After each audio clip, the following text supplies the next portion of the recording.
Ok, boa tarde, senhores. Dando início ao turno vespertino do dia 27/1, da segunda turma ordinária da terceira Câmara da terceira sessão. Bom dia, doutor Vinícius. Bom dia a todos. Boa tarde a todos. Boa tarde. Doutor Walker. Boa tarde a todos. Doutor Jorge. Boa tarde, presidente. Boa tarde a todos. Doutor Zé Renato. Boa tarde, presidente. Boa tarde a todos. Doutora Larissa. Boa tarde a todos. Doutor Rafael. Boa tarde a todos. E doutora Denise. Boa tarde. Bom, começamos, como não temos sustentação nem repetitivo, vamos começar pelo item 167 da pauta, a relatoria do doutor Walker Araújo, que já está com a palavra, processo penal 2010-88. Presidente, eu vou por voto, aí se surgir alguma dúvida, a gente vai esclarecendo. Aqui embora esteja em formato de acórdão, eu estou determinando uma diligência, tá? Ok. Qual seria? Tá, você vai ler o voto? Como é que você vai fazer? Já está no voto, Se né? você quiser, eu explico, porque é o seguinte... você sabe. O contribuinte, ele teve uma decisão... Da maneira que você achar melhor. Não, eu vou tentar explicar para ser mais rápido. O contribuinte, ele teve uma decisão judicial e aí ele estava querendo utilizar esse crédito, né? Só que algum das contribuições que ele pagou, que depois ele teve a decisão judicial que falou que ele tinha o direito de restituir, elas foram pagas através de compensação, certo? Ele não pagou aquele indébito mediante DARF, ele pagou parte em DARF e parte ele pagou mediante compensação. Só que as compensações que ele tinha feito não tinham sido julgadas definitivamente, logo não teria indébito, né? Ele não pagou a contribuição. Aí o que acontece? Esses processos administrativos, eles foram julgados agora, né? Definitivamente. Certo. Aí eu entendi que seria prudente baixar esse processo de diligência para que a fiscalização apure o reflexo do que restou decidido naquele processo, que concedeu o crédito, né, admitiu a compensação, então ele pagou o tributo, só que esse tributo foi considerado indevido na ação judicial, para apurar o reflexo aqui. Então ele vai pegar lá tudo que fez, já teve decisão definitiva, vai apurar o reflexo e vai mandar para a gente, para ver se há sobra ou não há sobra de crédito para a gente julgar. Então é isso, basicamente, a celema do processo aqui. Se quiser, eu leio, não tem problema não, tem muito claro. Doutora Larissa, foi exatamente para evitar essa segunda diligência que a gente criou essa figura fictícia de sobrestamento / diligência. Porque se já tivesse lá na origem, já voltava. Se tivesse na origem com esses pedidos dessa diligência, já teria voltado com essa informação, e agora a gente só estaria dando uma carimbada e acabado com o processo. Essa foi a ideia, não é isso, doutor? Isso aí. Por isso que a gente criou essa figura. Bom, doutor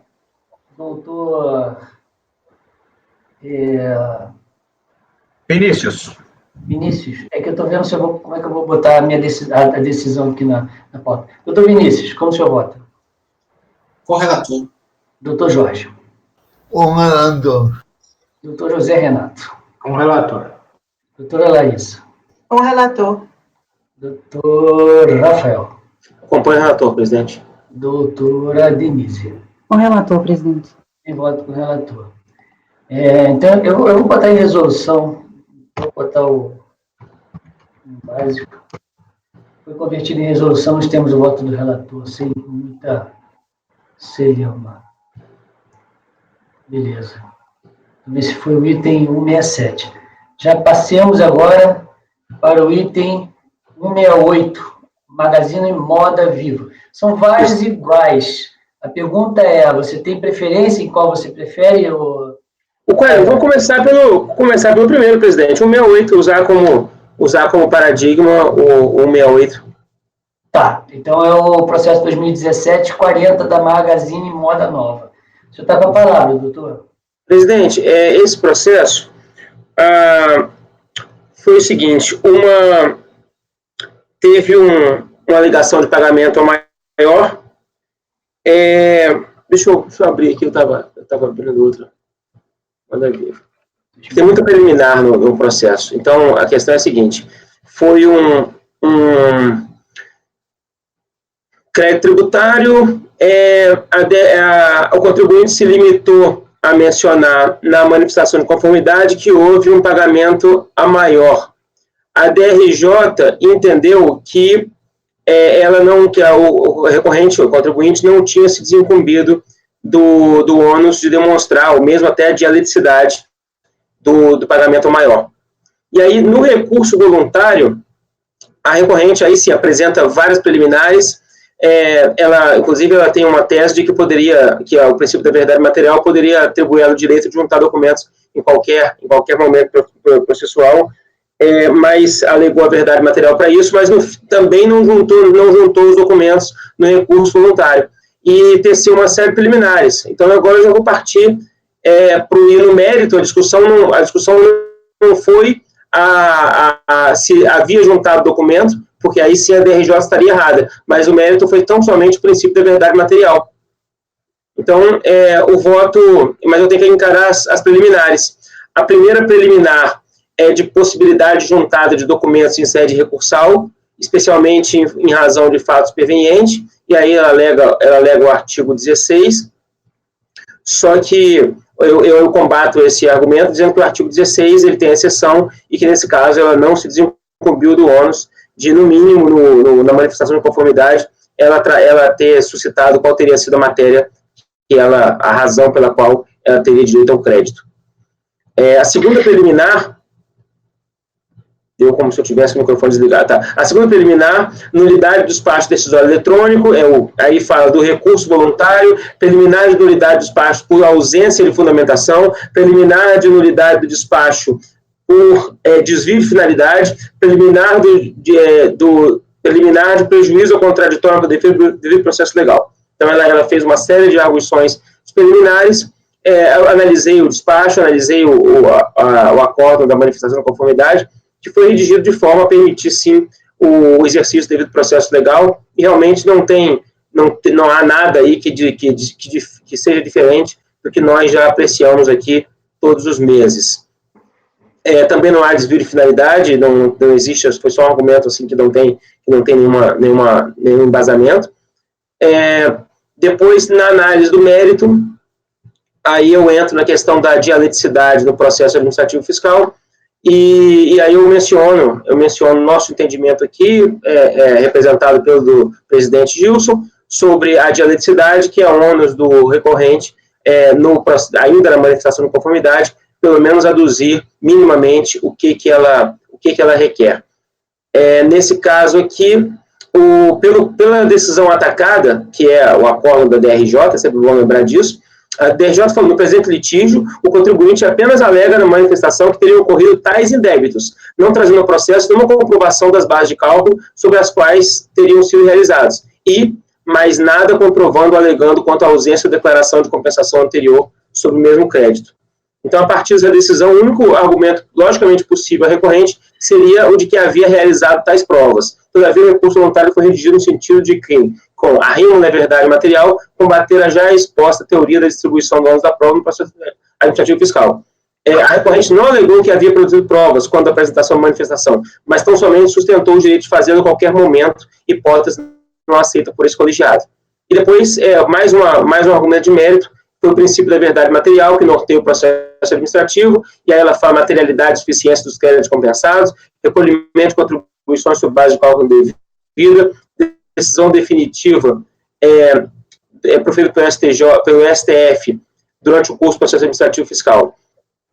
Aí a ponderação entre a verdade material evocada pelo recorrente e os demais princípios que norteiam o processo administrativo fiscal já foi anteriormente realizada, embora efetivamente constitua um relevante princípio constitucional, não existem princípios absolutos. Ele deve coexistir com os demais, especialmente da legalidade e duração razoável do processo. Em relação à referida decisão judicial, tratada pelo recorrente como fato novo, efetivamente não tem o condão de reabrir a fase probatória. Merece destaque o termo fato ou direitos pervenientes, deve dizer respeito a algo novo que não existe à época que o ato deveria ser realizado. No caso concreto, esse fato perveniente e nada influi na possibilidade ou não da recorrente ter juntado à época própria os documentos comprobatórios de seu crédito, razão suficiente a que seja negado provimento a esse capítulo.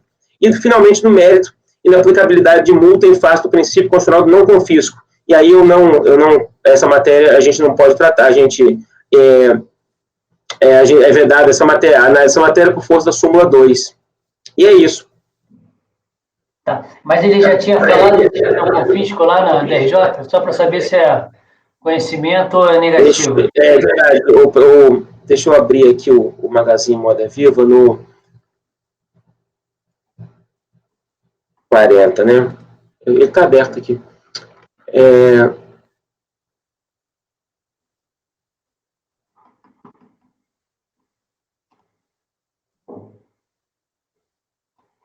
Não confisco? Peraí, deixa eu ver aqui o último.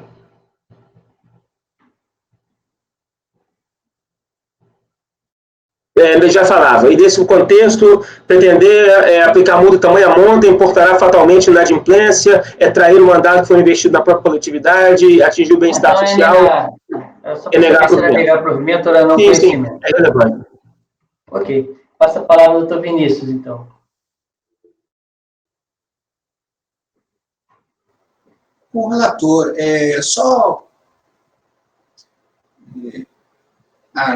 tenho uma dúvida aqui. A DRJ já não teria afastado esse tipo de pedido, porque é vedação expressa em lei, né, esse tipo de... não pode ser formulada DECOMP cujo crédito está em discussão em outro processo, ou cujo débito está em outro processo. Isso está na 9430, artigo 74.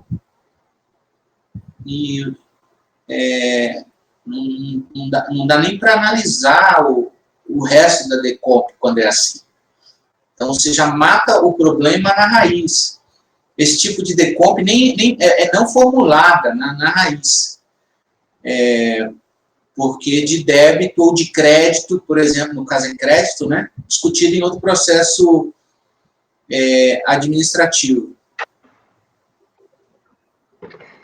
Então, a pergunta é essa. A DRJ foi pelo caminho da prova.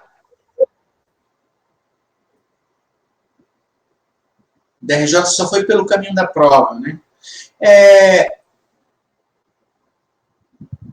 Rafael saiu. Eu estou vendo aqui a DRJ. Com o relator, para não complicar, com o relator. Ok. Passa a palavra ao doutor... Oi? O Rafael saiu, por jeito. Eu reparei. O relator. Doutor Walker, doutor Jorge, O relator. doutor José Renato. Com o relator. E está voltando. Doutora Larissa. Com o relator.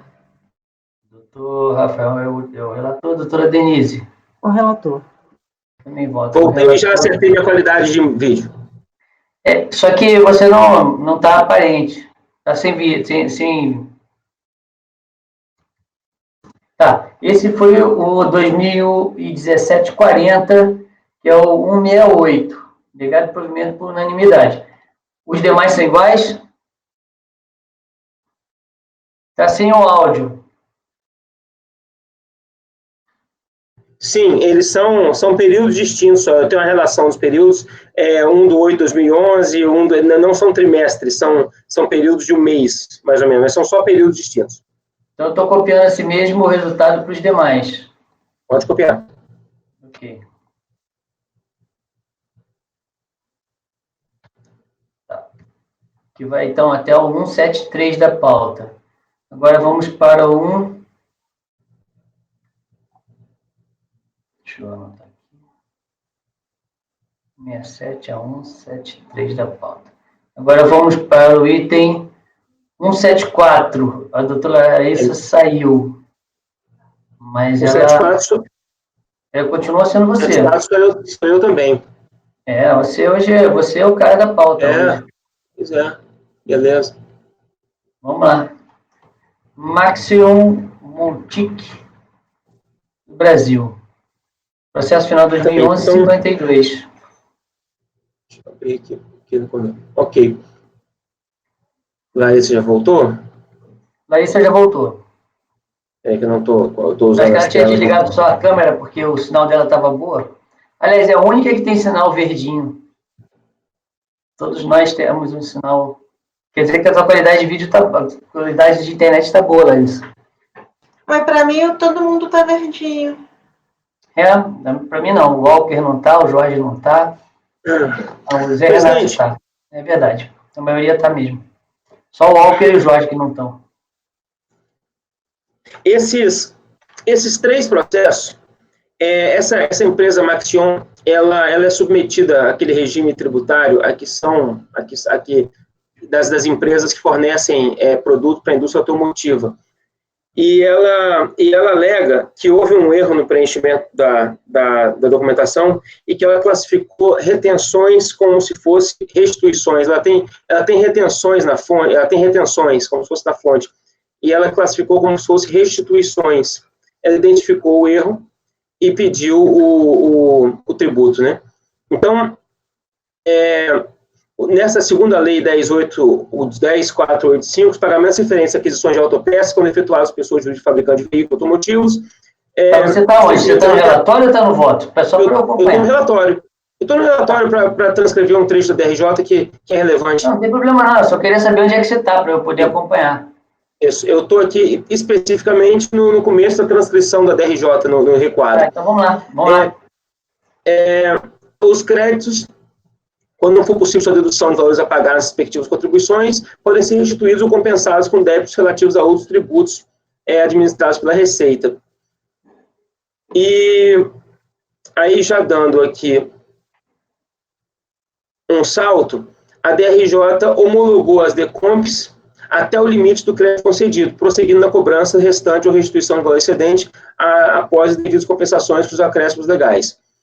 Na manifestação de conformidade, a recorrente, ela alegou que apurou saldo do credor e mesmo e na inclusão da informação de compensação do valor retido para o seu cliente fosse verdadeira, não haveria nenhum abatimento ou redução nas contribuições a recolher, porque não há no período de apuração qualquer valor a recolher. Esse erro da impugnante em lançar também na DACOM os valores retidos por seu cliente só fez aumentar seu saldo credor dessas contribuições. Vale ressaltar que, devido à impossibilidade de retificar os DACOMs no período correspondente, a impugnante declara ser detentora de créditos passíveis de compensações, conforme demonstrativo de apuração das contribuições pelo PIS e COFINS. Então, ela requereu a restituição e compensação. Mas a DRJ, ela entendeu que após a decisão que não homologa a compensação e a retificação da DACOM, somente será admitido como comprovado o erro mediante provas hábeis e idôneas. Aí eu passo ao voto.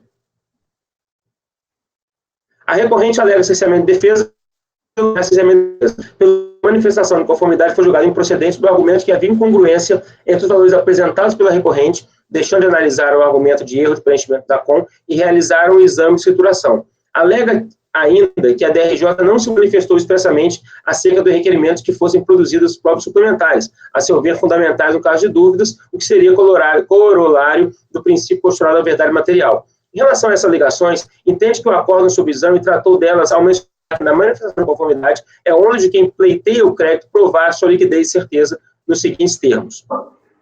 E aí eu ok. Assim, admito que o acórdão não cerceou o direito da contribuinte ao manifestar o seu entendimento de que, no caso concreto, é dela o ônus da prova e se tratar de pretensão de reconhecimento de um pretenso direito. Então, afastei a preliminar de nulidade. Ok. Pode continuar. Por cerceamento de defesa. Eu acho que isso não precisa puxar o... Não. No mérito, pode continuar.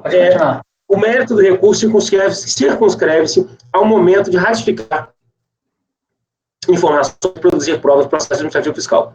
No caso concreto, 1, a recorrente realizou um pedido de restituição. 2, foi parcialmente deferido pelo despacho decisório. E, posteriormente, 3, a recorrente apresentou impugnação posteriormente, 4, em 2/10/14, alegou a existência de um erro no preenchimento da DACOM. Ocorre que, por um erro no preenchimento das DACOMs, dos períodos correspondentes, as respectivas retenções foram equivocadamente consideradas como deduções das contribuições apuradas do período. Com a manifestação de conformidade, a recorrente apresentou os argumentos pelos quais entende possuir o crédito, decorrente sinteticamente da antecipação maior de um tributo. Todavia, o acórdão do exame entendeu que, tratando do exercício de um direito de ver reconhecido um crédito, era ônus da recorrente trazer aos autos desse momento processual provas suficientes a demonstrar sua liquidez e certeza. Eu estou com o processo da até para indicar as folhas aos senhores, ela trouxe algumas planilhas, não trouxe documentos sociais, não trouxe a contabilidade,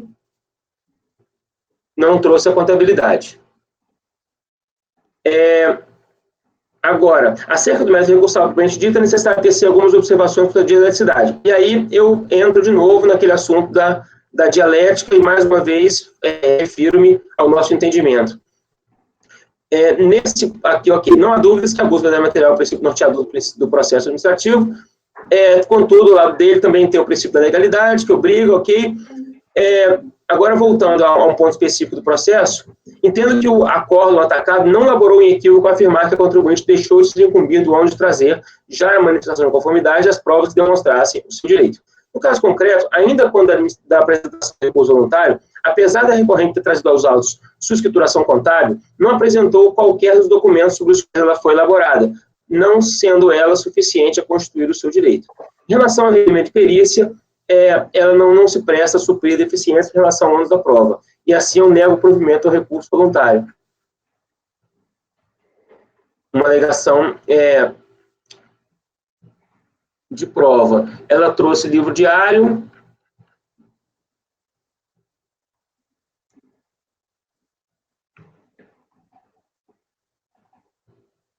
e aí eu penso que o ideal era que vissem a documentação, que nesse caso não houve juntada de qualquer documento que embasasse a contabilidade, apesar de ter livro diário e razão analítica. Ok, aí com isso o senhor está negando o provimento de falta de prova. Por isso eu nego o provimento. Tá bom, eu vou passar a palavra ao doutor Vinícius.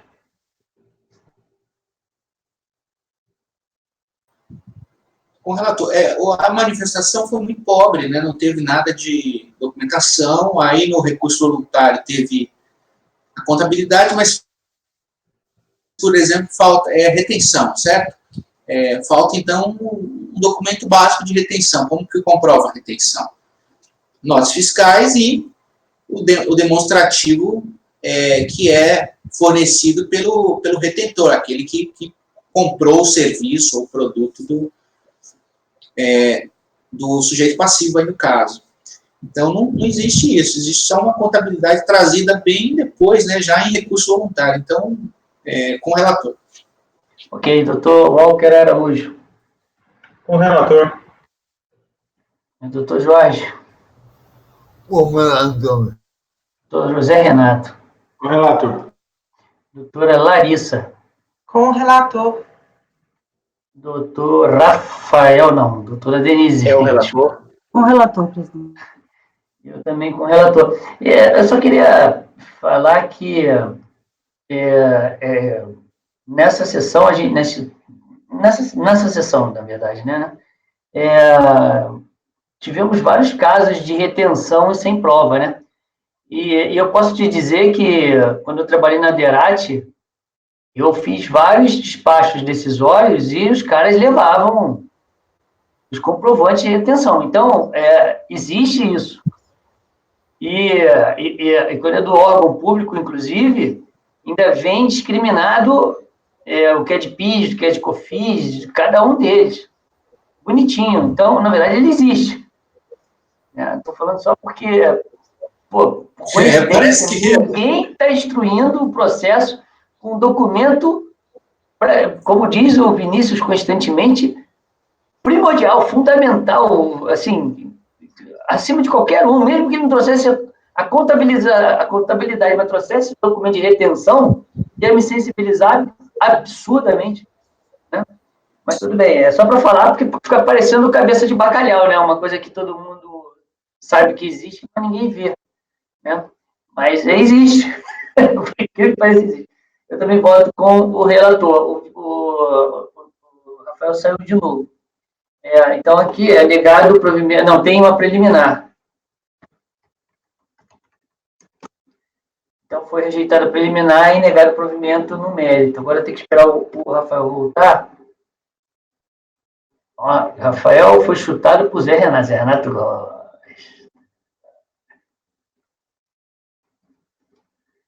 Então, quer dizer, enquanto o Rafael não volta, quer dizer, então, Vinícius, que agora você vai aderir aos passeios de bicicleta, é isso? Você vai até São Paulo e vai voltar, é isso? Tem que pagar a internet? Tem que pagar a internet, né? Quase até lá. Diga uma coisa, Rafael. Aqui, então, foi retirado preliminar e foi negado o provimento no mérito. Os processos são iguais? Não, detalhe só. No próximo processo, final 175, tem 8 notas fiscais. Final 175? Não, o próximo, não, o próximo. Item 175 da pauta, final 78. Beleza, tá. Teve juntada de 8 notas fiscais. Com as retenções? Não, só as notas fiscais. Mas as notas fiscais, o que a nota fiscal diz?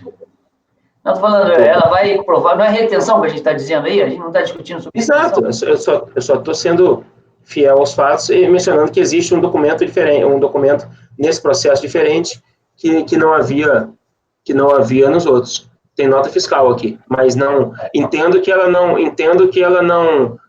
é relevante para a mudança do nosso entendimento, mas só estou relatando que existem essas notas fiscais. Ok. Só que você tem que sublinhar no teu voto que assim, o negócio na manifestação também foi precário. A instrução probatória na manifestação foi precária e, além disso, foi insuficiente mesmo com recurso. É importante. Sim. E o último... E eu ainda boto mais. Eu botaria ainda a necessidade de apresentação desses documentos de retenção. Porque eu já acertei isso com o Paulo. Todos os embargos que o contribuinte ia alegar, que o relator, né, o colegiado, não cravou qual é o documento necessário, se ele alegar isso, a gente vai aceitar a omissão, para que a gente fale aqui. Uhum.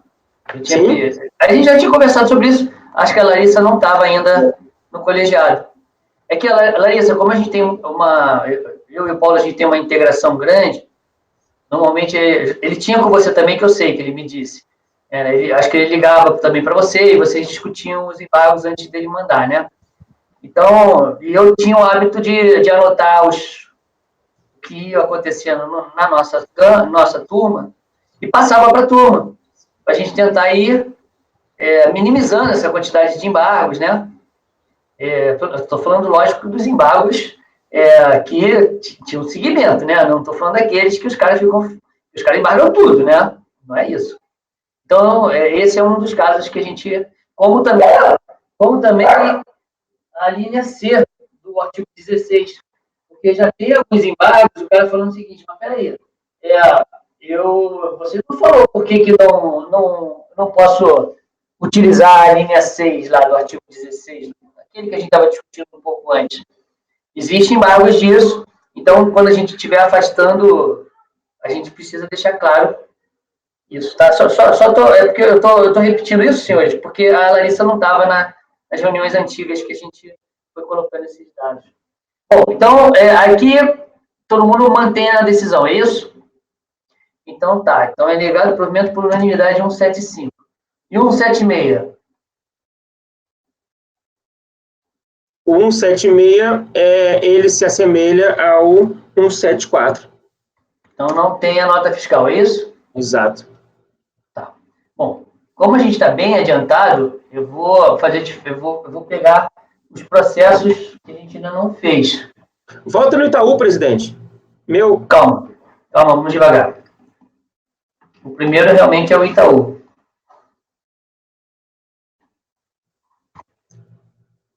Deixa eu só salvar aqui. Qual Que é que a é pauta esse? da É tarde. dos expurgos? Oi? Desculpa. É o dos expurgos do Itaú? Não, o Itaú é Não. 131 da pauta, final 10. Sim. Ah, tá. É 131, final 2006-10. Isso. Então, vamos para o item 131, final 2006-10 do Itaú. Ela também é o doutor Rafael, que já está com a palavra. Isso. Deixa eu ver.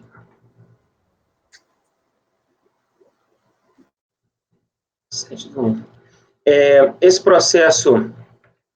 processo, ele é um dos processos que se discute se a apresentação de declaração de compensação tempestiva antes da formalização de qualquer declaração para o fisco, se ela se equivale à denúncia espontânea. Então, tem dois assuntos. O primeiro assunto é esse, e o segundo assunto é que, se caracterizando a denúncia espontânea, se a denúncia espontânea atinge também os encargos, os juros moratórios. Seria o segundo ponto, assim.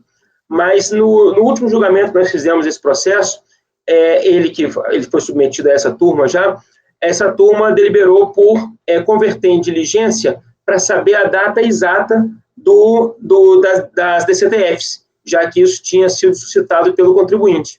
Então, a unidade nos enviou as cópias das DCTFs, principalmente com um resumo que está o penúltimo documento do processo, folhas 4.355, tem um resumo das DCTFs, que até é muito simples.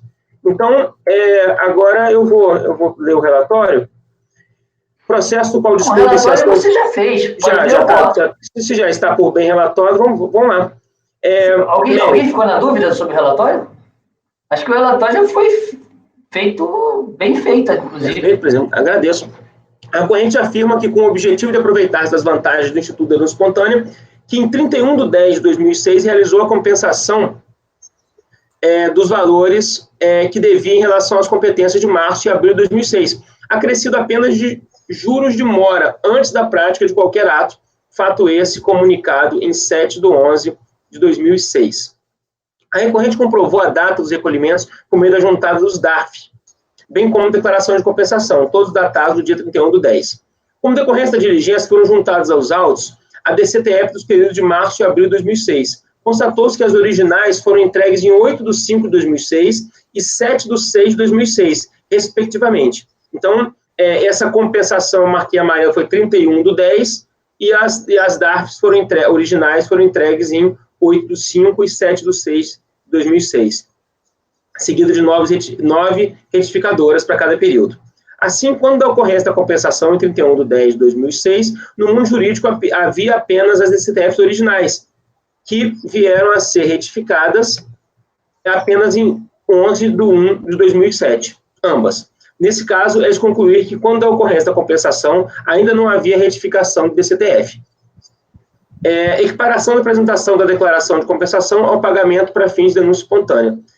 Presidente, quer discutir esse assunto antes, se houver alguma dúvida? Eu acho que tem que discutir isso antes, porque se a gente não equiparar... Não, eu digo o momento da compensação. Deixa eu só entender aqui uma coisa. Pois não. Deixa eu entender uma coisa fática aqui. Na verdade, então, o que aconteceu? Ele transmitiu o original, por exemplo, com 100, valor 100. Exato. Aí, depois ele compensou 120, Exatamente. Aí depois ele ficou para 120, é isso? Exatamente. Então, quer dizer, ele aumentou a apuração na retificadora, só que aumentou depois de ter compensado o valor integral de 120. Ou seja, isso. A retificadora veio depois para aumentar o valor do tributo, é isso? Isso aí. Então, assim, na verdade, a denúncia espontânea seria sobre esse valor agregado de 20. Certo, a diferença. É isso, então, que está acontecendo. Isso aí. E aí... a retificadora foi para maior, é isso? A retificadora que aconteceu lá em 2007 foi para maior, e ele, então, está alegando denúncia espontânea com relação a esse diferencial entre a retificadora e a original. Exatamente. Eu vou, como esse processo veio depois... Isso aí, tanto é Então, nesse quadro, entendi. Tanto é, Vinícius, que o acórdão da DRJ,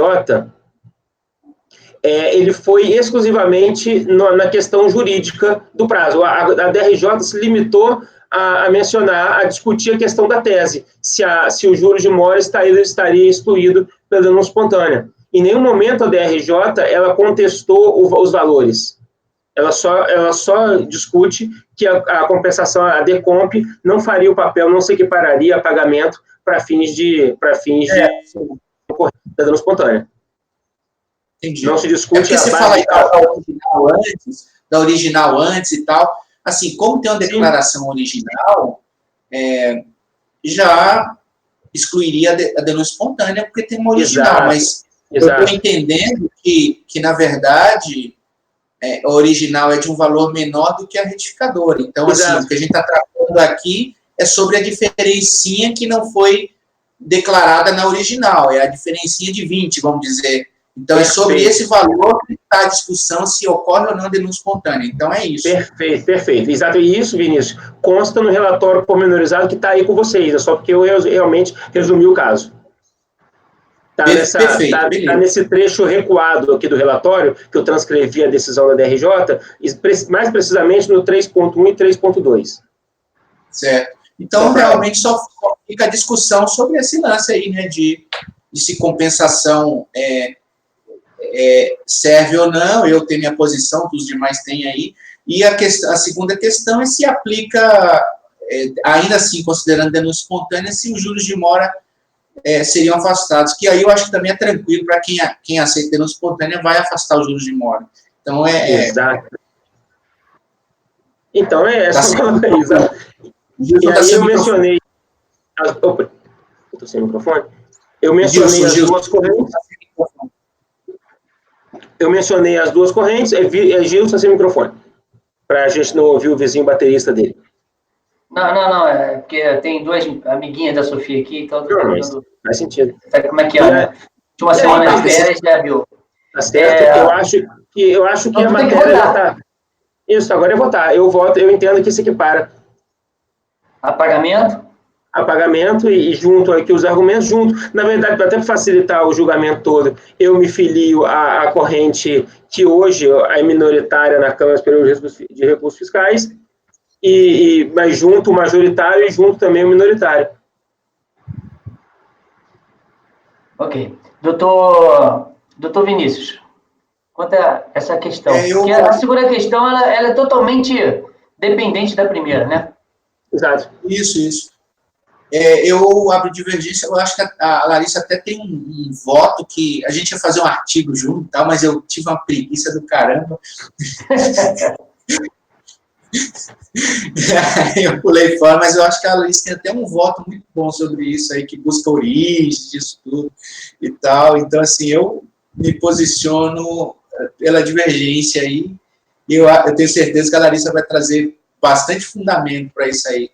Ótimo, então já sei até que eu vou designar caso seja a vencedora a tese da divergência. Até porque eu fiquei curioso com o voto. Doutor Walker Araújo. Ô Rafa, confirma um negócio aqui que eu não encontrei no seu voto. Foi até a pergunta do Vinícius. Na declaração original, o débito que foi compensado foi declarado na original? Mas deixa Porque eu ver. aqui você está considerando só a data da entrega da DCTF, não é isso. Não é isso. Você tem que ver se o valor que foi compensado estava declarado na original ou não. Porque o repetitivo é claro. O repetitivo fala assim, se o débito não está declarado na DCTF, foi pago e depois declarado, denúncia espontânea. Se o débito está declarado e foi pago, multa, não tem denúncia espontânea. É claro, o seu voto, você está considerando a data da entrega da DCTF, que não tem nada a ver com o repetitivo. O repetitivo é claro. O valor está declarado, o débito que foi compensado está declarado, você não fez esse cotejo aqui. Isso, para mim, é importante. Por isso que foi feita a resolução. Porque, senão, para mim, não importa. Eu tenho certeza que todo procedimento de contribuinte, eles têm uma declaração entregue antes da compensação. Isso eles têm. Ele faz a DCTF primeiro, depois ele vai compensar os débitos lá que sobraram. A sua resolução, inclusive a resolução que eu vi lá, ela não é correta também. Você está pedindo só para a DCTF para você verificar a data que foi entregue. Não é isso. A resolução tem que ser no sentido de constar se o valor pago consta da DCTF original ou não. Isso é o primordial. E não está aqui no seu voto. E eu não vou fazer cotejo agora porque a DCTF é gigantesca. Tem 3 aqui. Eu não vou fazer cotejo. Não, mas eu então posso te pedir uma coisa antes disso, Walker? Pode. É que você vote na questão da equiparação da DECOMP com pagamento. Porque se por acaso essa tese vencer, tudo isso aí não vai fazer diferença. Por isso que eu estou colhendo esse voto primeiro. Mas, na verdade, se não tiver denúncia espontânea, a gente nem precisa discutir se compensação equivale a pagamento ou não. Isso é verdade. Na verdade, tens razão. Só que não tem um cotejo, tem? Eu votei. Se não tem, então eu vou continuar sugerindo o teu voto sobre a questão da... Eu concordo com você tem toda a razão. Mas já que não tem, vamos pela outra vertente. Eu vou pedir vista. Vai pedir vista? Olha,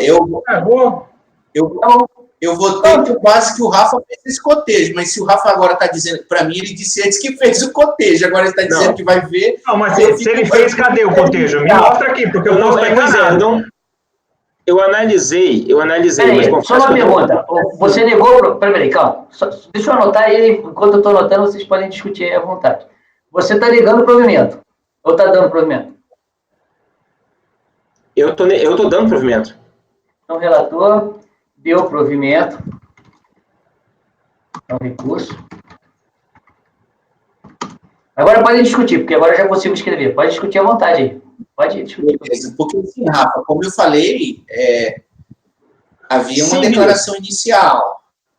Se a compensação e o pedido de denúncia espontânea é para o diferencial entre a original e a verificadora, que aí você falou que era, e agora você está dizendo que não sabe, eu não escrevi.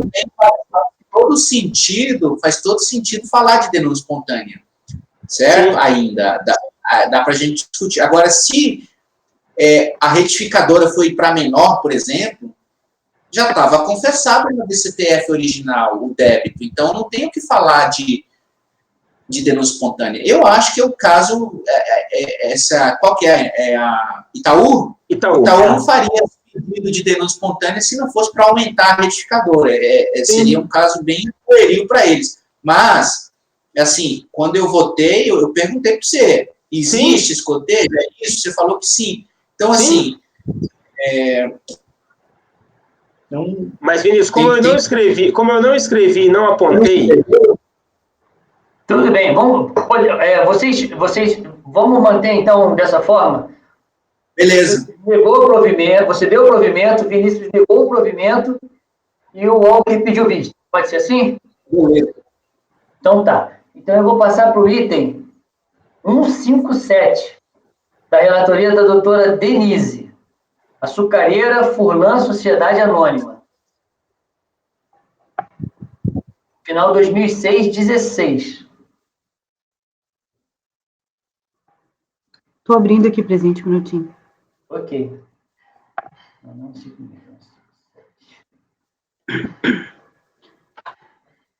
Bom, esse processo, ele trata-se de pedido de restituição no valor de 1 milhão a título de pagamento a maior de COFINS, correspondente ao período de apuração de 31/1/99 a 31/12/2002. Protocolado em 26/1/2006, o referido pedido foi indeferido via despacho decisório, dizendo que a restituição para contribuição do financiamento à Seguridade Social, conforme entendimento firmado na Corte do RE 346084, a decisão emanada pela Suprema Corte, em processo de controle de constitucionalidade da modalidade difusa, não acarretará efeitos para contribuinte que não integram no RE, o artigo 168 CTN expressa ao limitar os 5 anos a contar da data do recolhimento.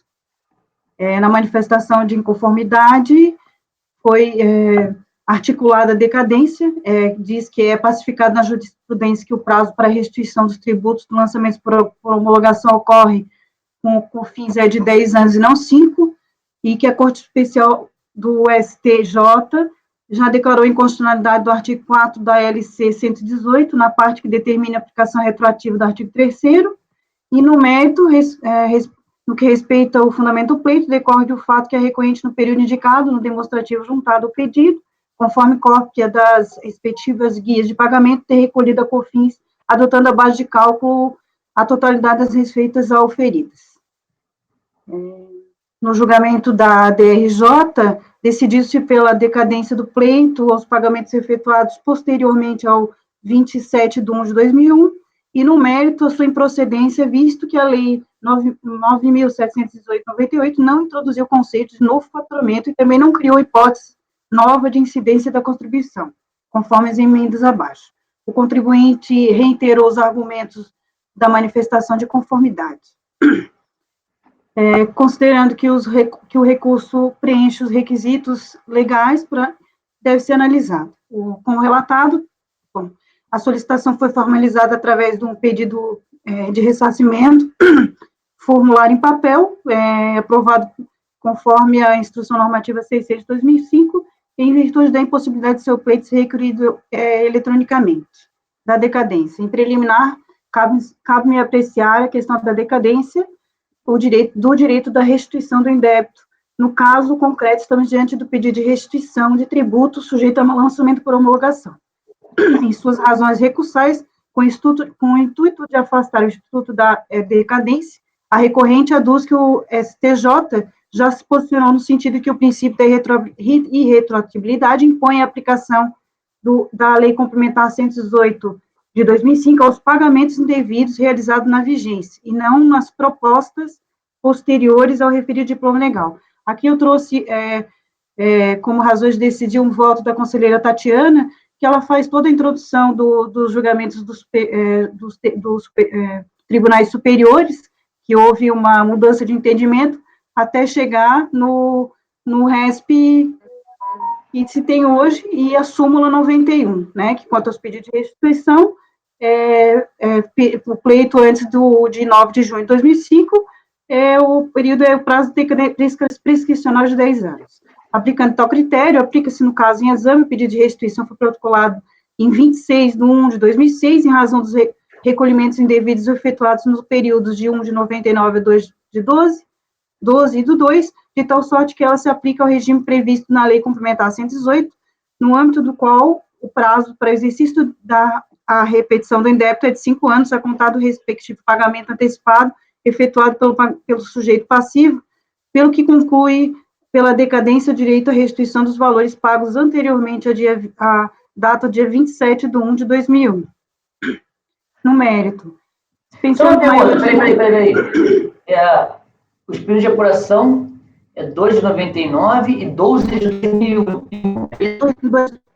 2007. Eles estão um pedacinho ainda para... Alguma coisa? Sobrou, porque os pedidos anteriores a 27 de 1 de 2001 sobrou, porque o último pagamento foi feito a 12 do mês. Não, sobrou, continua. Acerca da questão jurídica que envolve o tema, eu vou correr a decisão do STF, declarando a inconstitucionalidade do parágrafo 1º a terceira lei 9.718. Bom, sobre essa inconstitucionalidade, já tem a decisão, né? Dessa forma, o faturamento tem um conceito definido para a STF, no caso concreto, as receitas nacionais não são receitas de faturamento devido à prestação de serviço ou de venda de bens conforme definido pelo STF. Portanto, a tese do contribuinte é válida. Contudo, tem a questão do ônus da prova. Devo em consideração que tanto a parte decisória quanto a da TJ não analisou a documentação porque afastou o direito do contribuinte. Só que no presente caso, conforme restou demonstrado por todo o conteúdo do caderno processual, a recorrente não obteve êxito em demonstrar quais seriam as receitas que deveriam ser excluídas da base de cálculo das contribuições em discussão, não juntando qualquer documento que pudesse provar o direito. Sobre a questão probatória, se vê que a decisão a qual esteve silente em relação à eficácia da planilha e dos DARFs correspondentes relacionados aos autos pela recorrente, quanto da sua manifestação de conformidade. Com relação aos documentos apresentados pela recorrente, não são bastante suficientes para demonstrar cabalmente acerca do quanto ia da liquidez e certeza do crédito alegado, eis que os mesmos deveriam somar, no mínimo, a DCTF correspondente à escrita fiscal contábil fiscal, relacionados ao período de apuração objeto do pedido de restituição, em observância aos princípios da segurança jurídica, verdade material, razoabilidade e proporcionalidade esculpidos no artigo 37 da Constituição Federal. E aqui eu coloco a importância da escrituração. Consta no presente processo uma planilha com a composição da base de cálculo das contribuições, da diferença recolhida maior. Contudo, como já dito, não há documentação contábil que comprove os dados constantes nas mencionadas planilhas. Por todo exposto, na questão dos juros de mora, e com base na taxa Selic, eles são devidos, entretanto, não se fará proveito a recorrente pelas razões explicitadas. Por todo exposto, voto por conhecer o recurso contábil, contudo, negar-lhe provimento, uma vez que não restou provado o indébito alegado. É como eu voto, presidente. Ok, doutora Denise, passo a palavra de pronto ao doutor Vinícius Guimarães. Relatora. Doutor Walker Araújo.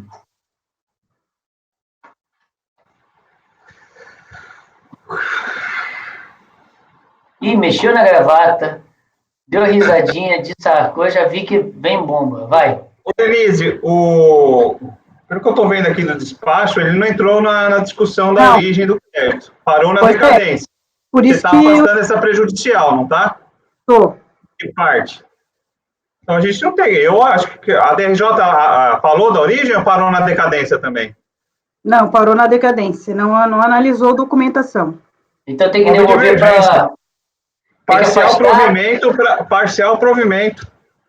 Não, Só nessa parte que não está decaído. Eu vou abrir divergência. Todo processo a gente faz isso aqui. Sim, eu vou mudar aqui. Depois, no final, que eu me toquei, porque ele trouxe os pagamentos e trouxe uma tabela, né? Então, eu fiquei em dúvida, assim, já que não trouxe a mais... Porque se a fiscalização não falou nada sobre prova, parou na decadência, por que você vai falar que não tem prova? Se não foi dada oportunidade nem da fiscalização se pronunciar sobre isso. Não, quer dizer, foi dado, mas ela não se pronunciou, ela parou na prejudicialidade. Eu coloco como parcialmente provimento parcial para que a delegacia de origem analise os créditos. Isso, analise daquele período só, né? Daquele período que não está decaído. Do período não decaído, né? Isso mesmo. Grava o período decaído. Deixa claro. Isso. Deixa claro, decadência disso, não decaiu isso. Tal. Geralmente, quando eu faço, eu geralmente coloco, por isso que eu fui perguntar para você, porque quando eu falo assim, decaiu, aí eu começo lá. Contudo, há períodos não abrangidos pela decadência, e falo quais são os períodos. Mas veja, isso aí sou eu que faço. Não, mas eu vou esclarecer. Não quer dizer que tenha que fazer. É que aí fica muito claro para quem vai executar o acordo e até para quem vai ler, que tem períodos não decaídos. Então, doutor Vinícius deve trocar também, né, doutor Vinícius? Alterar o voto. Sim. Ok. Perfeito. Queria só esclarecer. Só para entender, vai ser um acórdão para dar provimento parcial, para afastar a decadência. Para afastar a decadência. Mas e aí, se a unidade afastar, fizer os cálculos e o contribuinte divergir, a gente já julgou aqui. Não. Peraí, de novo. Pergunta de novo. A gente vai julgar para afastar. Isso é como se fosse o reinicio. Afastou para judicial, reinicia o processo, é isso. Então, dessa apuração pela delegacia, se o contribuinte divergir na liquidação, ele vai poder apresentar nova manifestação de conformidade, reinicia o processo, é isso? Isso, porque, na verdade, no fundo, a gente está afastando uma prejudicial, como disse já isso. Não, porque ele parou lá. Só por isso. Só Era só isso. esclarecimento mesmo. Tá. É que estava falhando a tua ligação, tua fala, eu não estava conseguindo entender o que você estava perguntando. Bom, então por isso é provimento parcial. Todos concordam com o provimento parcial para afastar a decadência, devolver a origem, para analisar as demais questões relativas à repetição do indébito? Não é afastar a decadência, é a prejudicialidade, né, no caso. Levando em consideração os períodos Não, mas que não você estão afasta a decaídos. decadência de um período. Ah, tá. Desculpa. Claro, na verdade, bom, você vai escrever como você quiser, mas eu estou só tentando deixar claro que é o que todos estão votando, para ficar fácil para... Porque não é isso, não é exatamente isso que a gente está votando, afastar a decadência daquele período específico e ele analisar se naquele período específico ele tem direito a crédito, não é isso? É isso mesmo, presidente. Então, não é isso, senhores?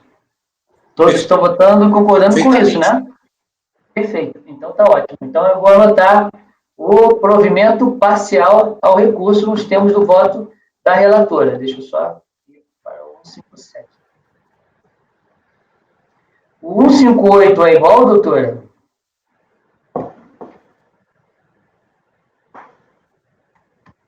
Tá sem o... Desculpa, é igual, só que é referente ao PIS e um período um pouco mais estendido. Ok, aí só... você Mesma... tem mais período que não decaiu. Isso. Tá. Então, eu estou copiando o mesmo resultado do 157 para o 158. Agora eu vou passar a palavra à doutora Laísa, que eu não pude me conter, tive que olhar antes, na hora do almoço, para saber qual era o caso.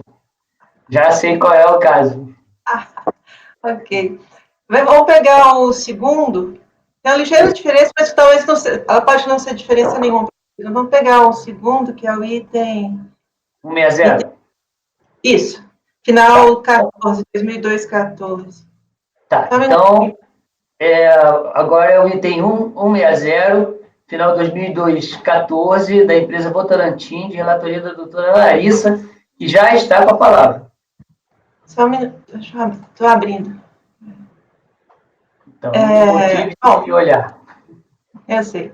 Bom, seguinte, é aquele processo de notificação eletrônica por processo judicial, crédito judicial não encontrado. Do relatório, a única coisa que eu vou ler são as razões de indeferimento da DRJ e os pedidos do contribuinte, tá? Então, a delegacia indeferiu a impugnação, rejeitou a impugnação, por quê? Apesar de reconhecer a existência do trânsito em julgado de uma decisão judicial,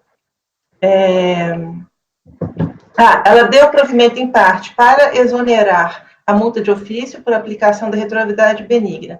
Em relação ao principal, a DRJ decidiu pela manutenção, tendo em vista que a sentença não for ainda liquidada e que o lançamento constitui a época em que é efetuado a correta providência nos casos que se constatava falta de pagamento. No caso, o processo não foi localizado porque o contribuinte formou o número errado do processo judicial na DCTF. Tendo em vista a supremacia da esfera judicial sobre a administrativa, cabia à autoridade local dar consequência à decisão, inclusive verificando a eventual extinção do crédito lançado, uma vez efetuada a compensação com crédito reconhecido judicialmente. O contribuinte, por sua vez, argumentou que, uma vez comprovada uma decisão judicial definitiva e favorável, o lançamento deveria ter sido integralmente exonerado, e não apenas a multa de ofício, entendendo como obrigação da administração assim proceder. Protestou contra a total desconsideração do crédito reconhecido judicial, que era suficiente para a quitação integral dos débitos de COFINS. Defendeu que se procedesse à revisão de ofício do lançamento e requereu a realização de perícia, apresentando quesitos indicando perito. Solicitou ainda que fosse determinada a suspensão da exigibilidade dos débitos e o cancelamento do envio para a dívida ativa. Aí eu vou para o voto.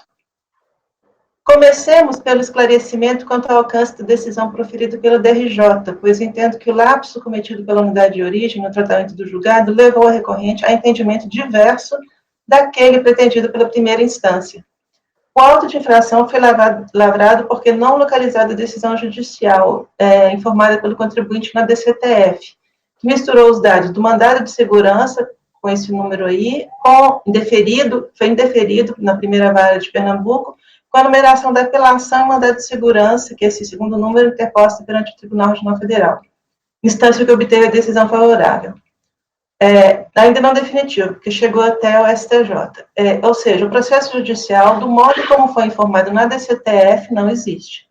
Cientificado do auto de infração, o contribuinte instruiu a impugnação com a documentação necessária para demonstrar a existência de decisão judicial, mas o processo foi encaminhado para julgamento em primeira instância sem providência no sentido de cálculo ou liquidação da sentença, apesar das informações prestadas pelo interessado. Segundo eles, era o encaminhamento dado pela nota técnica conjunta Corate-Cofis à época. Foi neste contexto que se deu a apreciação da situação pela DRJ, que tratou essencialmente de reconhecer a existência de uma decisão judicial aplicável ao caso e que a administração fazendária deveria a ela se submeter. No que tange aos valores lançados, a DRJ exonerou multa de ofício, mesmo sem requerimento do contribuinte nesse sentido, e manteve o lançamento do principal, não para que fosse prontamente efetuada a sua cobrança, como parece ter sido o entendimento da recorrente, mas tão somente para exigir a diferença caso o crédito não fosse suficiente para integrar a quitação dos débitos após a sua liquidação. É esse o sentido do trecho abaixo extraído do voto condutor. Aí eu coloco uns trechos para explicar o que a relatora quis dizer. Portanto, ao final do voto, quando a relatora concluiu pela procedência em parte do lançamento e determinou o prosseguimento da cobrança do crédito tributário regularmente constituído, não quis dizer que deveria ser imediatamente cobrado, mas somente se necessário. Aí eu transcrevo mais um pedaço do dispositivo e continuando no voto. A conclusão do voto poderia ter sido redigida de forma mais clara, mas acredito que tenha sido a ausência de providência pela unidade de origem que não procedeu à liquidação da sentença antes da ciência do acórdão recorrido, como determinado pela DRJ, que deu aso para o mal-entendido. Assim, não procede a alegação de que a decisão judicial foi desconsiderada.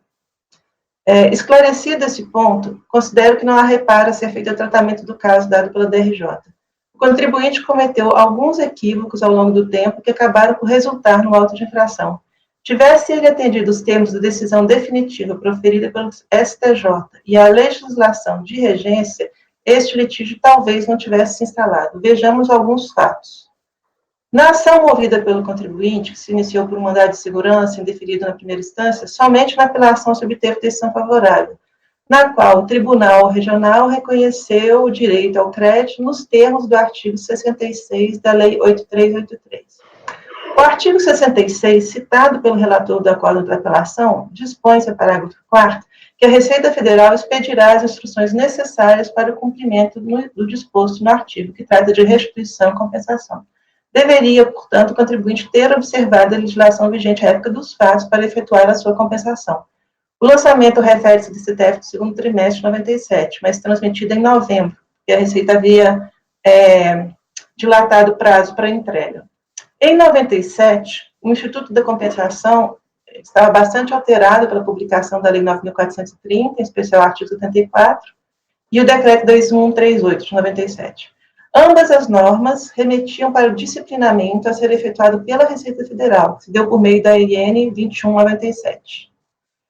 Do artigo 14 da IN 21 de 97, extraímos que o crédito decorrente de sentença judicial transitada em julgada poderá ser compensado após atendidos os procedimentos do artigo 17, que após prévia análise pela COSIT e que deverá anexar o pedido de restituição, cópia da sentença inteira e teor do processo judicial. Contudo, apesar da decisão definitiva do processo judicial dada pelo STJ no julgamento do RE tal, em acordo publicado anteriormente à transmissão da DCTF, o contribuinte efetuou a compensação sem observância dos procedimentos previstos à época para a compensação de crédito judicial e sem observância do disposto no recurso especial. Apesar de o ministro relator divergir da tese defendida pela Fazenda quanto ao mérito, decidiu dar provimento parcial ao recurso, tão somente para garantir à administração fazendária o direito de exigir o cumprimento cumprimento dos procedimentos legais. Transcrevo um trecho da emenda lá do acordo da STJ, onde ele diz que ele dá provimento parcial apenas para assegurar à administração pública a fiscalização e o controle do procedimento de compensação. Tivesse o contribuinte cumprido o disposto no RE e na IN, efetuando o pedido de compensação e entregando as cópias, como exigido na norma, provavelmente não teria sido lavrado o auto de infração. Todavia, essa situação que se apresentou para a fiscalização, correto lançamento, porque não foi comprovada à época a existência do crédito judicial. Então, eu entendo que o auto de infração deve ser mantido como se encontra, já excluída a multa de ofício, ratificando a decisão recorrida. Agora, em relação aos pedidos dele. Diante de todo exposto, resta clara a desnecessidade de perícia, ainda mais porque o pedido parece decorrer de leitura equivocada do acórdão da DRJ. Os quesitos propostos, como responder se houve reconhecimento do crédito de fim social em ação judicial, se o impugnante mantém escrita contábil, etc., não possuem qualquer relevância para o deslinde do caso. A unidade de origem, que é a instância competente para tal, irá efetuar o cálculo do direito creditório e o resultado obtido será utilizado para quitar os débitos de ofício formados em decisão F. Em sendo crédito suficiente para a quitação integral dos débitos, o auto será extinto por perda de objeto. Em não sendo suficiente, a parte faltante será cobrada por meio do lançamento. Por último, suspensão da exigibilidade, fala que está suspenso, artigo 151, ele fala que tem problema no CIEF, eu digo que ele tem que peticionar o secretário da unidade de origem, e pronto. E aí, dou provimento parcial para exonerar o crédito tributário no montante a ser apurado pela unidade de origem, face à decisão final na unidade de segurança 1993, parágrafo A. É como voto.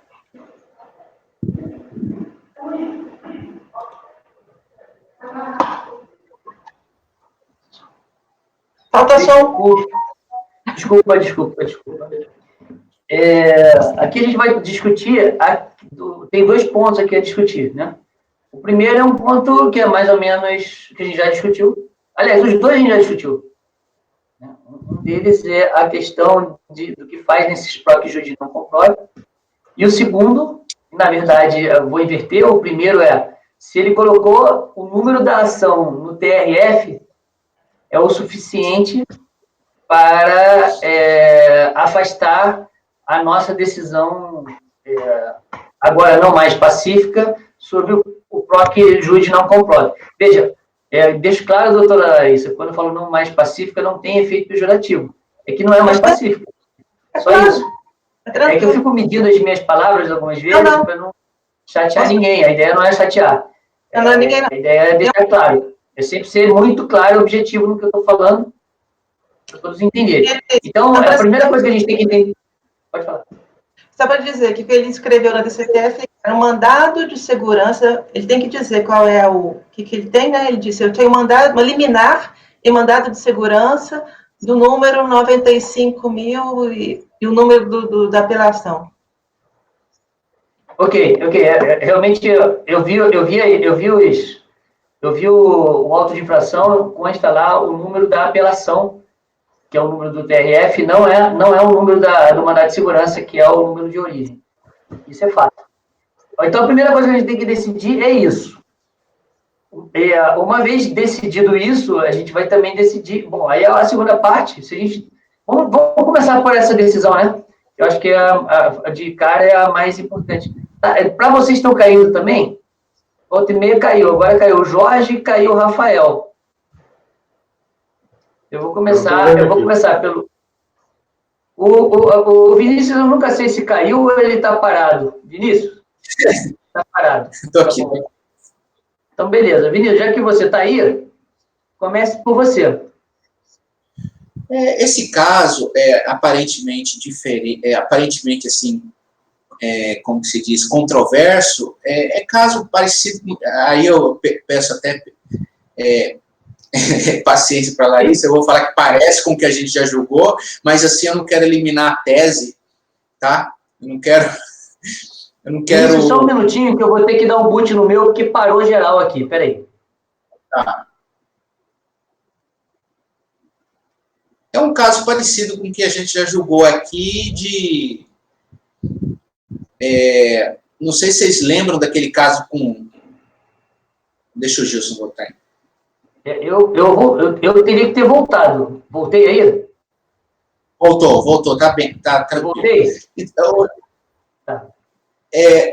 esse caso, Gilson, parece muito com o que a gente já julgou, que o Corinto estava aqui, era um proc-jude também. Não sei se vocês lembram que o Corinto falou, mas você não falou que é proc-jude aqui. Eu falei, mas o cara nem pediu nulidade disso aqui. Então não estava em discussão nulidade. É o caso aqui também, no recurso voluntário o cara nem pede. O cara não fala de nulidade, não suscita nulidade no recurso voluntário. Então eu não vou julgar além do que Ele não pede o cancelamento do auto, pô. Ele não pede? Não. E isso para mim é importante. Para Então, mim assim, é importante ele ter pedido. É um caso muito parecido com o que a gente já julgou. E a gente, quando fala parecido, Larissa, não é para desprezar minúcias do teu voto, para simplesmente ignorar, por exemplo, conjecturas teóricas e fáticas, não é nada disso. É que, vamos dizer assim, naquilo que decide o voto é parecido, naquilo que é fundamental para uma decisão do colegiado é parecido. Então, é nesse sentido que eu falo que é parecido, espero que você não se sinta ofendida por isso. Então, assim, esse caso é, para mim, bem tranquilo, não entra nessa discussão da nulidade. Já no mérito, eu já posso falar sobre ele ou... Pode, na verdade pode, você já está votando. Então, beleza. Na questão do mérito, eu encaminharia diferente, eu encaminharia como a gente encaminhou da Credit Suisse no mês passado, foi um caso muito parecido de um auto de infração, tinha uma ação judicial em paralelo. O que a gente fez?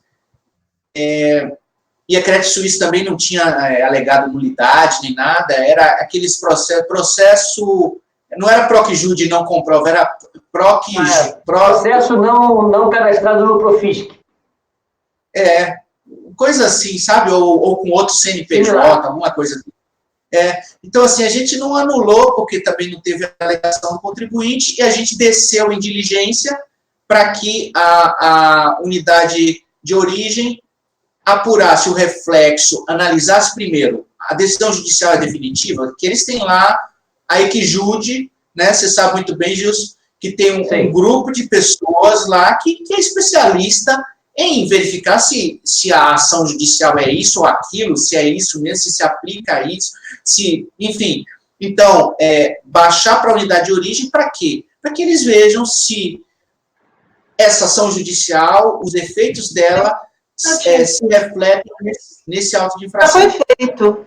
Isso já foi feito. A única coisa que foi feita foi isso. Na manifestação de inconformidade, na impugnação, o contribuinte trouxe a cópia das decisões judiciais, aí a DRJ, a primeira coisa que ela faz é analisar isso e reconhecer a existência de um processo judicial transitado e julgado por esse contribuinte. Então, esse reconhecimento teve. O que nunca teve foi a liquidação. Porque a DRJ disse assim, quando ela julgou, ela falou, olha aqui, tá, tem um crédito, mas eu não sei de quanto é, se você tem o suficiente para quitar, eu estou que tirar a multa de ofício, devolvo para você, DRJ, você apure isso, aí, o que a unidade de origem fez? Ao invés dela apurar e dar ciência desse conjunto para o contribuinte, como a DRJ determinou, ela simplesmente deu ciência do acordo, o contribuinte ficou meio desorientado, falou, mas como assim? A DRJ está desconsiderando a decisão judicial, por isso que ele pede a perícia, porque ele está achando que a DRJ jogou para escanteio a decisão judicial, quando não foi o caso. Então, o que não houve até agora foi o cálculo.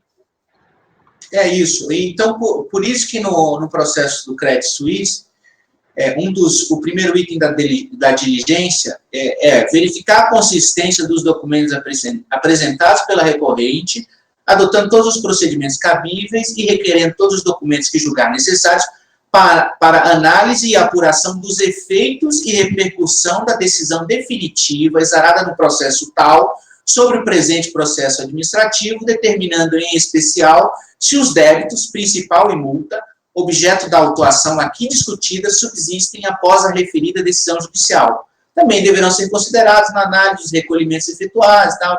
Então, assim, é uma liquidação, em simples palavras, é uma liquidação da sentença do processo judicial. É isso que a gente fez no processo da Credit Suisse. Eu penso que, para manter a simetria, eu baixaria em diligência para E por que a de unidade. entender esse encaminhamento? Por que diligência? É. Porque eu quero a conclusão. O que você está dando aí é um voto ilíquido. Eu estou ratificando o que a DRJ fez. Na verdade, eu copiei esse final da DRJ apropriado. Olha só, se você está ratificando o que a DRJ fez, você tem que falar que é falta de interesse, porque se ela já fez, você não precisa fazer. Desculpa, explica melhor. Olha só, se a DRJ fez o que você está fazendo, você não precisaria estar fazendo. Se ela já julgou procedente em favor do contribuinte, é falta de interesse que agiu o recurso voluntário. Né? Então, assim, não seria esse caso. Agora, ele entendeu que ela havia desconsiderado a decisão judicial. Eu estou dizendo, não considerou, não. E ele falou que deveria, então, aí ele fala, então deveria rever de ofício e não exonerar apenas a multa de ofício, mas exonerar tudo. Todo. Isso, mas para exonerar tudo, a DRJ teria que ter quantificado. Então, para quantificar, né? Então, assim, por isso que tem, no meu entendimento, tem que descer para quantificar e a gente julga.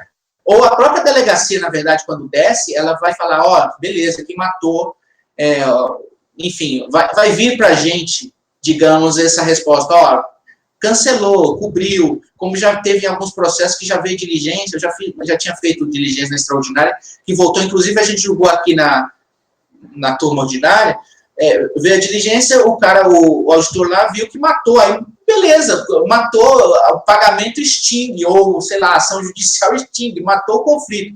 Então, o que a gente está fazendo aqui é mais do que a DRJ está fazendo, porque aqui a gente está querendo matar o conflito, que eu acho que é o que é certo mesmo, do que deixar para o contribuinte quebrar a cabeça na delegacia de origem. Eu acho que se a gente consegue evitar o dilema do contribuinte nesse caso, né, que ele está até agora tentando matar o débito dele, então melhor, eu acho, é uma prestação nossa mais completa. Então, assim, nesse sentido, então, tá? Entendi. Tá, então o senhor abre a divergência para baixar em diligência. Isso. Nesses termos, exatamente. Então, se a maioria entender que isso é a melhor solução, eu converto o meu voto em diligência, sem nenhum problema. Sem problema, doutora Larissa. Deixa eu só colher, então, os votos para ver como é que vai ser direcionado. Doutor Walker Araújo. Larissa, no seu voto aqui eu fiquei em dúvida, só queria que você me esclarecesse. Primeiro, num parágrafo você faz assim entendo que a auto-infração deve ser mantido como se encontra já excluída a multa de ofício, ratificando a decisão. Aí na sua conclusão você dá parcial provimento ao recurso, porque ele vai exonerar o crédito tributário no... Oi? Desculpa, é porque ele pede para exonerar também o principal. E não apenas a multa. Mas você está mandando exonerar também? Não. Como eu falei, eu copiei esse final do texto da DRJ, que eu achei claro quando eu li. Se não está, também muda. Para mim tá, desculpa até a palavra, tá incompatível com o que você está falando lá atrás, né? Você está ratificando a decisão da DRJ para afastar a multa e aqui você está exonerando o crédito nos termos da decisão do mandato de segurança. Você está aplicando a decisão judicial aqui, ao meu ver. Peraí. E não é nossa competência aqui, né? Não era a minha intenção, não. Eu só queria... É uma má redação. Porque para mim ficou incompatível isso daqui, tá? Pelo menos porque eu estou indo do voto. Tá. O que eu quis dizer foi o seguinte: dou provimento parcial para exonerar o crédito tributário no montante a ser apurado, que vai vir a ser apurado no futuro, caso exista, ou no. Mas, enfim, de repente, uma redação infeliz que eu posso. O que eu quero dizer, que a minha decisão eu mantenho o lançamento do principal. Apenas caso de ser necessário. Caso o crédito judicial não seja suficiente para quitar todos os débitos, aí vai ser o que faltar vai ser exigido pelo auto pela notificação. Se for suficiente, morre essa notificação. Então aí seria caso de diligência mesmo, né? Até para você bater uma radical depois, né? Já diz que muda. Eu vou com a divergência. Ok. Doutor. Oi? Não é mais divergente. Então tá bom, a doutora Larissa. Não, a doutora Larissa já mudou. Vai mudar o voto. Então, por enquanto, está sendo convertido em diligência. Deixa eu continuar a colher os votos. Doutor Jorge. Com a relatora, então. Com a Jorge saiu. Com a relatora. Está estável para vocês também, o JITS, ou é só o meu? Está estável, Ju. Tá para todo mundo. Aqui também, doutor Zé Renato. com a relatora. Doutor Rafael. Com a relatora também, eu entendi que a doutora Larissa mudaria o entendimento só se todos votassem no outro sentido, mas tudo bem. Sim, não, mas ela já mudou antes. Como o senhor vota? Com a relatora. Tá. Doutora Denise. Com a relatora, presidente. Eu também voto com a relatora. Então, esse é o 160. Então, que foi resolução.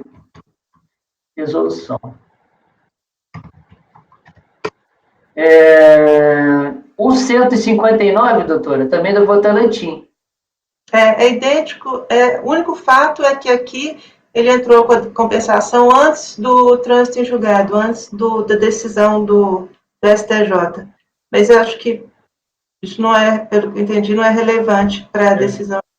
Ou não sei. Não, porque vai entrar na diligência e na volta a gente vai estar julgando até se a gente vai poder aceitar ou não essa. É idêntico, só muda o trimestre. Um é primeiro trimestre, outro é segundo trimestre. Ok, todos mantêm a decisão? Sim. Ok, então foi convertido também em diligência.